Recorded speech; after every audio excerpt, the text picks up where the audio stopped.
Today we are walking through a few techniques and tips that will really help you improve your lockpicking skills using our short hook from the Trainee 2.0 series and our T1 tensioner. If you have been encountering difficulty opening the padlock in our bootcamp series, have a closer look at the pins. If you are lucky enough to have spool pins in your practice lock, we will teach you how to get past it with a few tricks.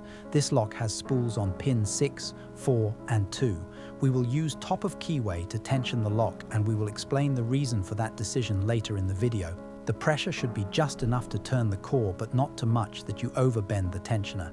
Our goal is to go through each pin and find out the level of resistance and see if we can set it. If you are applying too much force, then you will not be able to set the spool pins, and it will also put a lot of strain and fatigue on your index finger. If that's the case, just reset and apply less pressure until you can get one of the spools to click into place. This will also require you to let off pressure during that specific spool setting. This often resets other standard pins and is completely normal. Do not get frustrated and give up. It can happen during each spool pin set and is the reason why these locks are twice as challenging as standard pins. You can see that the second pin, which is a spool, is now set, so we will go through all the standard pins again, which often drops you into a false set and allows you to pick the next spool.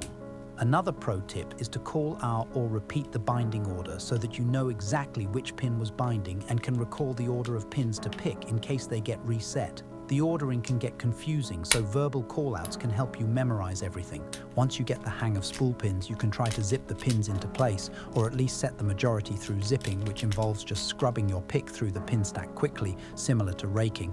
This can oftentimes give you an advanced starting position, requiring you to set less pins to get the lock open. If the position of the lock is uncomfortable with the pins on top, you can try flipping the lock upside down and picking the pins downward versus upward. To explain why we chose top-of-keyway tensioning, we wanted to show you the clearance left after using the longer side for bottom-of-keyway.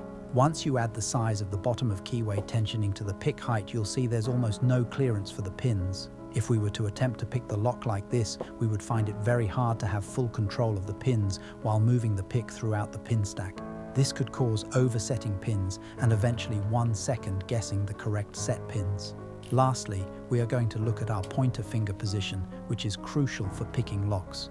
You want it as far away from the core as possible, as this is going to give you the most amount of leverage with the least amount of effort. What we are showing you is how much pressure you need to release in order to get past the spool pins. As you apply pressure to the spool pin, you should feel pressure transferred to your index finger. If you want links to anything in this video, check out the description. Otherwise, if you have any questions, feel free to drop them in the comments below.